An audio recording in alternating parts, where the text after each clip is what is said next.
दोस्तों यहाँ पे हिंदी पेडागोजी के महत्वपूर्ण प्रश्न चलिए स्टार्ट करते हैं। क्वेश्चन है यहाँ पर दिया गया है आपका कि मुहावरे और लोकोक्तियों का प्रयोग करना। जो मुहावरे और लोकोक्तियों का प्रयोग करते हैं वह व्याकरण का प्रमुख हिस्सा होता है। हिंदी भाषा शिक्षण का सबसे महत्वपूर्ण उद्देश्य है। भाषिक अभिव्यक्ति को प्रभावी बनाता है। यह केवल गद्य पाठों के अभ्यासों का हिस्सा है, मुहावरे और लोकोक्तियों का प्रयोग करना। तो इसका राइट आंसर क्या हो जाएगा? तीसरा होगा, भाषिक अभिव्यक्ति को प्रभावी बनाता है। ठीक है।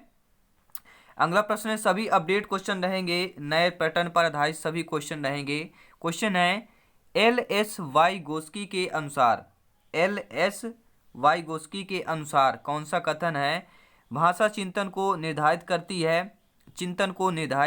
निर्धारित करता है या भाषा एवं चिंतन एक दूसरे के स्वतंत्र रूप से विकसित होते हैं। तो तीसरा ऑप्शन सही हो जाएगा कि एल एस वाइगोस्की ने कहा था कि भाषा एवं चिंतन जो है एक दूसरे से स्वतंत्र रूप से विकसित होते हैं। और इसके पहले प्रैक्टिस सेट आपको ग्रामर, हिंदी ग्रामर और आपका हिंदी पेडागोजी का वीडियो देखना है तो ऊपर आपको बेल आइकन पे मिल जाएंगे, तो उनको भी आप देख सकते हैं, जो एग्जाम की दृष्टि से बहुत ही हेल्पफुल होंगे। अगला प्रश्न यहाँ पर दिया गया है, जो भाषा क्वेश्चन पूछा गया है, जो भाषा है आपका वह नियमों की जानकारी से निखरती है, विद्यालय में ही सीखी जाती है, यह एक नियमबद्ध व्यवस्था है, सदैव व्याकरण के नियमों का ही अनुमान करती है। भाषा क्या करती है? भाषा एक आपकी नियमबद्ध व्यवस्था है। ठीक है ना, आप नियमों की जानकारी निखारती है, ना विद्यालय में ही सीखी जाती है, ना सदैव व्याकरण के नियमों का ही अनुमान करती है, केवल यह एक नियमबद्ध व्यवस्था है। अगला प्रश्न आपकी स्क्रीन पर आ गया है। आई होप आप लोग कमेंट करके इसका आंसर जरूर अच्छे तरीके से देंगे। क्वेश्चन है आपका कि दृष्टिबाधित बच्चों को भाषा सिखाते समय, जब दृष्टिबाधित बच्चों को भाषा सिखाते समय क्या है, अधिक से अधिक मौखिक भाषा का प्रयोग करना चाहिए, उन्हें कक्षा में अलग बैठाना चाहिए, उन्हें विभिन्न भाषिक गतिविधियों में शामिल नहीं करना चाहिए, या कम पाठों वाली पाठ्य पुस्तक का निर्माण करना चाहिए। ठीक है, तो इसका राइट सही आंसर क्या हो जाएगा आप लोगों का कि जो दृष्टिबाधित वाले बच्चों को भाषा सिखाते समय क्या करना चाहिए, उनको अधिक से अधिक मौखिक भाषा का प्रयोग करना चाहिए। ठीक है, क्योंकि मौखिक भाषा का प्रयोग करेंगे तो बच्चे दृष्टिबाधित है यानी कि उनको दिखाई नहीं देता है, तो मौखिक भाषा बोलेंगे तो उनको सुनाई तो देगा, तो सुन सके वो अच्छी तरह से सीख सकते हैं। ठीक है, नेक्स्ट क्वेश्चन है दोस्तों, अगला प्रश्न है कि भाषा का प्राथमिक रूप है, जो भाषा का प्राथमिक रूप है वह कौन सा होता है? सांकेतिक होता है, व्याकरणिक होता है, लिखित होता है, या मौखिक होता है? तो भाषा का प्राथमिक रूप कैसा होता है आपका? सांकेतिक होता है। नेक्स्ट क्वेश्चन देखेंगे, इसके बाद हम मैथ्स की क्लास भी स्टार्ट करेंगे, बाल विकास पेडागोजी के भी स्टार्ट करेंगे। ठीक है, ये आपका चैप्टर क्लियर होगा, हिंदी ग्रामर, हिंदी पेडागोजी के बाद मैथ की क्लास स्टार्ट होगी, इसके बाद बाल विकास की होगी। ठीक है, देखिए क्वेश्चन बहुत ही प्यारा सा क्वेश्चन आपकी स्क्रीन के सामने आ चुका है कि प्राथमिक स्तर पर हिंदी भाषा शिक्षण के लिए सबसे अधिक महत्वपूर्ण है। क्वेश्चन क्या किया गया है? प्राथमिक स्तर पर हिंदी भाषा शिक्षण के लिए सबसे अधिक महत्वपूर्ण क्या है आपका? भाषा प्रयोग के अवसर, पाठ्य पुस्तक, या उच्च स्तरीय तकनीकी यंत्र, या चौथा ऑप्शन दिया व्याकरणिक नियमों का स्मरण। तो प्राथमिक स्तर पर हिंदी भाषा शिक्षण के लिए सबसे महत्वपूर्ण क्या होता है? भाषा प्रयोग के अवसर होते हैं। ठीक है, नेक्स्ट क्वेश्चन यहाँ पर देखेंगे दोस्तों, अगला प्रश्न दिया है कि भाषा अर्जन जो है शिक्षक की आवश्यकता उपस्थित की मांग करता है। ठीक है, जो भाषा अर्जन है आपका वह क्या करता है? शिक्षक की आवश्यकता उपस्थित की मांग करता है। ठीक है, क्या होगा इसका राइट आंसर? भाषा की कक्षा में ही संभव है, सहज स्वाभाविक होता है, या प्रयासपूर्ण होता है। जो भाषा अर्जन है वह क्या होता है? प्रयासपूर्ण होता है, यानी फोर्थ ऑप्शन आपका सही हो जाएगा। नेक्स्ट क्वेश्चन यहाँ पर देखेंगे दोस्तों, सभी अपडेट क्वेश्चन है, नए पैटर्न पर क्वेश्चन है, तो ठीक है, जय हिंद साथियों सभी लोगों को। नेक्स्ट क्वेश्चन देखेंगे, शब्दों के अर्थ स्पष्ट करने की अपेक्षाकृत ज़्यादा बेहतर पद्धति है, यानी अगर हमें शब्दों को अर्थ स्पष्ट करना हो तो अपेक्षाकृत जो है ज़्यादा बेहतर पद्धति कौन सी होती है? तो वह आपकी होती है वाक्य प्रयोग द्वारा बच्चों का अर्थ अनुपम लगाने का अवसर देना। ठीक है, आई होप आप लोग क्वेश्चन बहुत अच्छे तरीके से समझ पा रहे होंगे। अगला प्रश्न आपका दिया है दोस्तों कि वाक्य विशेषण के शिक्षण हेतु उपयुक्त विधि है। क्वेश्चन क्या है? जो वाक्य विशेषण का शिक्षण हेतु उपयुक्त विधि माना गया, किसका? वाक्य विशेषण का, जो वाक्य विश्लेषण का आपका शिक्षण होता है उसकी उपयुक्त विधि कौन सी है? वह आपकी आगमन विधि मानी जाती है। ठीक है, नेक्स्ट क्वेश्चन यहाँ पर देखेंगे, अगला प्रश्न इंपॉर्टेंट प्रश्न है यहाँ पर कि भाषाई कौशलों का विकास किस कक्षा तक पूर्ण होना चाहिए। यानी कि जो भाषा का कौशल का विकास है, भाषाई कौशल विकास वही कहलाता है, तो कौन सी कक्षा तक पूर्ण हो जाता है? कक्षा 2 तक, कक्षा 1, कक्षा 5, कक्षा 8। देखिए भाषाई कौशल है तो आपकी कक्षा 5 तक क्या है, पूर्ण हो जाना चाहिए। ठीक है, पूर्ण हो जाती है कक्षा 5 तक। तो ये बहुत ही इंपॉर्टेंट क्वेश्चन है, अपडेट क्वेश्चन है।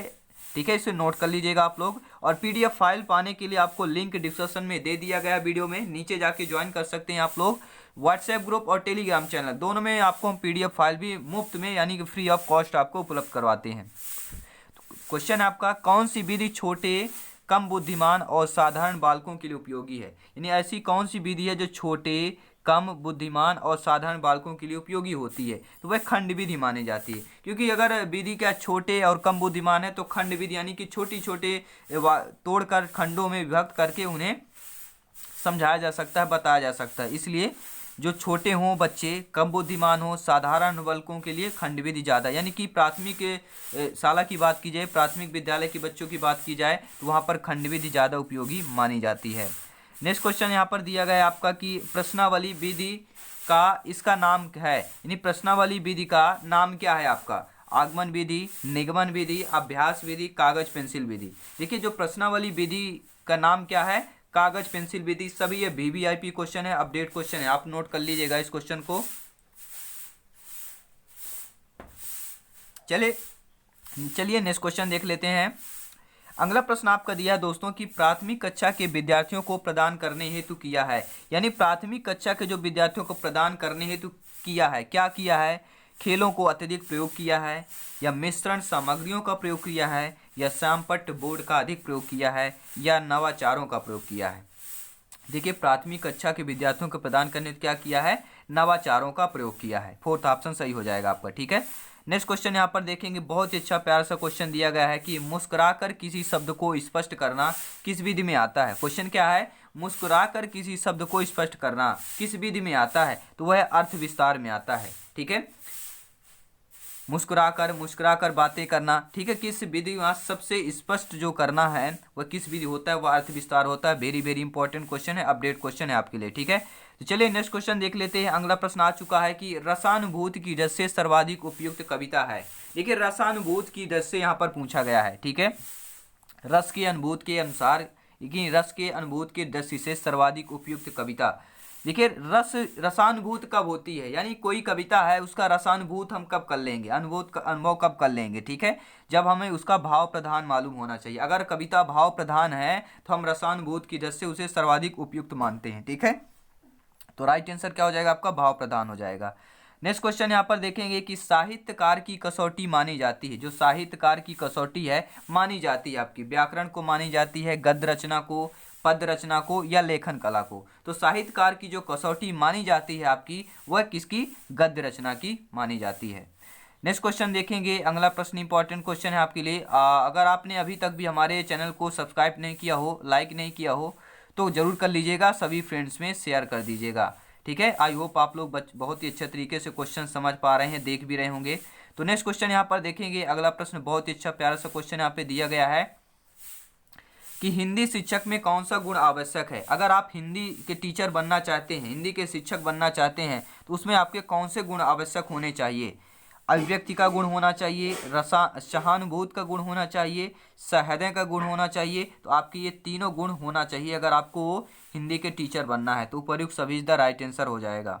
नेक्स्ट क्वेश्चन यहाँ पर देखेंगे। अगला प्रश्न है कि व्यक्ति के व्यक्तित्व का दर्शन कराती है। अगर व्यक्ति के व्यक्तित्व का दर्शन कराती है, कौन कराती है? रुचि कराती है, मन कराती है, भाषा या प्रेरणा?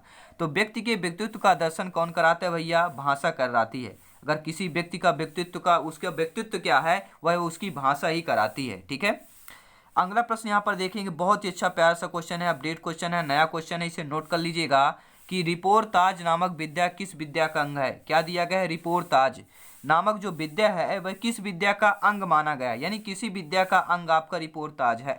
ठीक है, तो कौन सी होगी? वह गद्य विद्या का, यानी गद्य विद्या का अंग क्या है? रिपोर्ताज है। तो 2-3 टाइप से आपके क्वेश्चन पूछे जा सकते हैं। नेक्स्ट क्वेश्चन यहाँ पर देखेंगे। अगला प्रश्न है कि रेडियो की सीमाओं को कौन सा श्रव्य साधन दूर कर सकता है? जो रेडियो की सीमाएं हैं आपको, उसमें से कौन सा जो श्रव्य साधन है जो आपका दूर कर सकता है, ठीक है, ग्रामोफोन, लिंगाफोन, टेप रिकॉर्डर या उक्त में से कोई नहीं। तो रेडियो की सीमाओं में कौन सा श्रव्य साधन दूर कर सकता है आपका, जो टेप रिकॉर्डर है, ठीक है, जो आपका टेप रिकॉर्डर होता है वह रेडियो की सीमाओं में क्या है आपका, टेप रिकॉर्डर शब्द साधन दूर कर सकता है।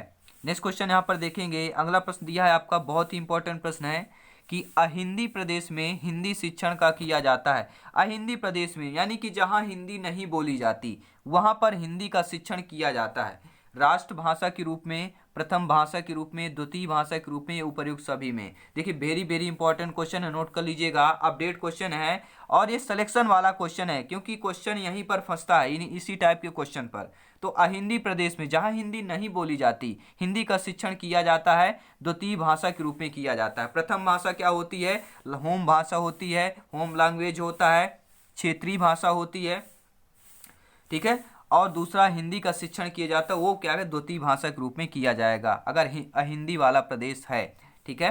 नेक्स्ट क्वेश्चन बोलेंगे, यहाँ पर अगला प्रश्न है, इंपॉर्टेंट प्रश्न है, सभी लोग, हर भाई बहन से निवेदन करता हूँ वीडियो इन तक देखिए और इसका जो है रसानुभूत कीजिए आप लोग, ठीक है। क्वेश्चन है कि शिक्षण अधिगम प्रक्रिया के उपरांत छात्रों द्वारा ग्रहण किए गए अधिगम की जांच हेतु किए जाने वाला परीक्षण कहलाता है। बहुत अच्छा प्यारा सा क्वेश्चन है। जो शिक्षण अधिगम की प्रक्रिया के उपरांत, जब शिक्षण अधिगम की प्रक्रिया हो जाती है उसके उपरांत छात्रों द्वारा जो ग्रहण किए गए अधिगम की जांच हेतु किए जाने वाला जो परीक्षण है वह कहलाता है, तो वह आपका क्या है, उपलब्धि परीक्षण कहलाता है। यानी कि जो बालक है, विद्यार्थी है, अभी तक क्या उसने सीखा है, क्या उसने शिक्षण अधिगम प्रक्रिया के दौरान सीखा है, तो क्या उपलब्धि परीक्षण हो जाएगा, उसकी क्या उपलब्धि की है, ठीक है। नेक्स्ट क्वेश्चन यहाँ पर देखेंगे, अगला प्रश्न है आपका कि कविता शिक्षण में भावना का विकास होता है। देखिए बात की गई है कविता के शिक्षण की, इसमें कविता के शिक्षण में जो भावना होती है उसका विकास होता है। सुंदरम होता है, शिवम होता है, सत्यम होता है, उपयुक्त सभी होगा। देखिए कविता शिक्षण में है जो भावना का विस्तार आपका सुंदरम भी होता है यानी सुंदर भी होता है, शिवम भी होता है, सत्य भी होता है यानी कि उपयुक्त सभी हो जाएगा। एक सॉन्ग भी है ना, सत्यम शिवम सुंदरम, हो सत्यम शिवम सुंदरम, वही यहाँ पे किया गया है कि कविता शिक्षण में भावना का विकास होता है, सुंदर भी होता है, शिवम भी होता है और सत्य भी होता है, तो उपयुक्त सभी हो जाएगा। अगला प्रश्न यहाँ पर देखेंगे, इंपॉर्टेंट प्रश्न है आपके लिए। क्या क्वेश्चन है कि उच्चारण जो है अभ्यास कब कराया जाता है, जो उच्चारण का अभ्यास है आपका कब करवाया जाता है। अनुकरण वाचन करते समय कराया जाता है, अनुकरण वाचन करने के बाद कराया जाता है, या आदर्श वाचन करते समय कराया जाता है, ठीक है। तो इसका आंसर आप लोग कमेंट बॉक्स में करिएगा, अभ्यास जो उच्चारण अभ्यास कब कराया जाता है, ठीक है। नीचे कमेंट बॉक्स खुला है, इसका आप लोग कमेंट करिएगा, आपके लिए होमवर्क है, देखते हैं कितने भाई बहन इसका आंसर दे पाते हैं। तो चलिए मिलते हैं नेक्स्ट वीडियो में, तब तक के लिए जय हिंद, वंदे मातरम। अगर आप तक ने अभी वीडियो को लाइक नहीं किया तो लाइक कर दीजिएगा और चैनल को ज्वाइन कर लीजिएगा और बेल आइकन प्रेस कर लीजिएगा। मिलते हैं नेक्स्ट वीडियो को, लेटेस्ट नोटिफिकेशन पाने के लिए बेल आइकन